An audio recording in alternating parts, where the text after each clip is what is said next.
बालोद जिले में खाद्य विभाग से बड़ी कार्रवाई करते हुए दो कोचिया से दो अलग अलग गांव में 3 ट्रक लगभग 21 लाख के धान जब्त किया है, जिन्हें कोचिया द्वारा किसानों के नाम पर सरकार को बेचने की तैयारियां कर रहे थे।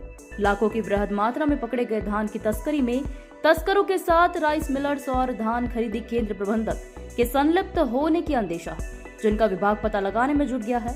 खाद्य विभाग ने आरोपी विजय साहू ग्राम डुमरघुचा निवासी के घर से लगे ब्यारा से 1678 कट्टा एवं आरोपी टोमन साहू ग्राम गरिहा नवागांव निवासी के कब्जे से 564 कट्टा धान जब्त करने के साथ ही उनके द्वारा खेरथा बाजार धान खरीदी केंद्र में 2 किसान के नाम से बेचे गए धान की राशि भुगतान पर रोक लगाया है।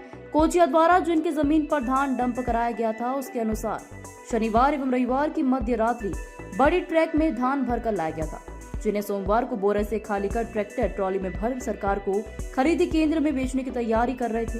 इसी बीच खाद्य विभाग ने दबिश दे पूरे धान को जब्त कर लिया है। टोमन साहू चाचा में आए थे मेरे पास, उसने बोला जब जमीन चाहिए जगह रखते के धान रखने के लिए, मैंने जगह दे दी है। किसमें आया था धान? दशकिया में आए थे सर। और कब आया था? शनिवार रात में। कितना होगा, क्या लगता है कितना कट्टा होगा? हो 500-700 कट्टा होगा। अभी हमारी टीम जो है थोड़ी खबर लगी थी सोमवार को 20 तारीख को कि भाई बाहरी धान कुछ डौंडी लोहारा क्षेत्र में बहुत मात्रा में आ रहे हैं। तो हमने पूछा कि भाई कौन से गांव से आ रहे हैं, तो थोड़ा सा लोकेशन हमको मिला कि डौंडी लोहारा क्षेत्र का जैसे गहिरा नवा गाँव है, डुमरघुच्चा है जो रानापुर जी के पास है। तो हम लोगों ने अपना फूड में एक टीम बनाया और 3 टीम हमने तय किया। फूड में बैठ के 3 टीम हमने तय किया और तीनों टीम को हमने रवाना किया। और उधर पे हमारे उचित दुकानों के हमारे विक्रेता लोग भी हैं, उनके माध्यम से भी हमने खबर करते करते पूछते पाछते हम लोगों ने गया। तो सबसे पहले गए हमारी एक टीम डुमरघुच्चा में एक विजय साहू जी हैं, जिनके ब्यारा में कोठार में बहुत मात्रा में धान को पाला करके रखा गया था। और उसमें और एक चीज़ बता दूं कि वो जो धान रखा था उसके बगल में जो समर्थन मूल्य खरीदी के लिए जो गवर्नमेंट से मार्केट से नया बारदाना मिला है 24-25 का, उस बारदाने में धान पाया गया और बाकी धान जो था वो पूरा पाला करके रखा था। जब हमने पूरे धानों की भराई वगैरह किया और अंतिम हम आंकड़ा का काउंट किए तो हमको मिला वो 1678 कट्टा। और उसके साथ साथ वहाँ पे 644 बोरे कट्टे जिसको बोलते हैं वो भी अन्य और खाली वहाँ पाए गए। तो इस प्रकार से वहाँ पे 1678 कट्टा धान को हम लोगों ने जब्ती करके धान खरीदी केंद्र रानापुर जी के समिति प्रबंधक के सुपुर्दगी में दिया हुआ है।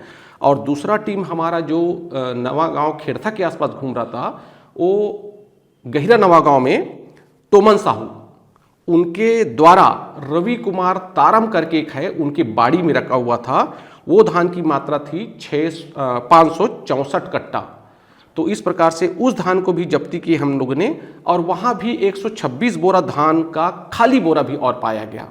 और ये 126 बोरा धान का जब हमने पड़ताल किया, पूछताछ किया, तो पता चला कि 20 तारीख को ही 2 किसान के टोकन में यहीं से जहाँ पे डंप रखा था वहाँ से धान गया था। उन किसानों के नाम हैं अशोक नारायण, जिसके पंजीकृत रकबा में 59 कट्टा धान बिका है। उसी प्रकार से देशू राम दयाराम, उनके नाम से भी 63 कट्टा धान बिका है। इस प्रकार से जो वहाँ डंप करके टोमन साहू के द्वारा रखाया गया था रवि कुमार तारम के घर में, वो भी धान का पता हम लोगों ने लगा लिया है। इस प्रकार से 20 तारीख को हमने 896 क्विंटल लगभग धान जब्ती किया है। और उसका वर्तमान में चूंकि वो सरना धान था, अगर 2300 रुपये भी आंकड़ा पर क्विंटल मानते हैं तो 20,62,000 रुपये के आसपास की धान की राशि है।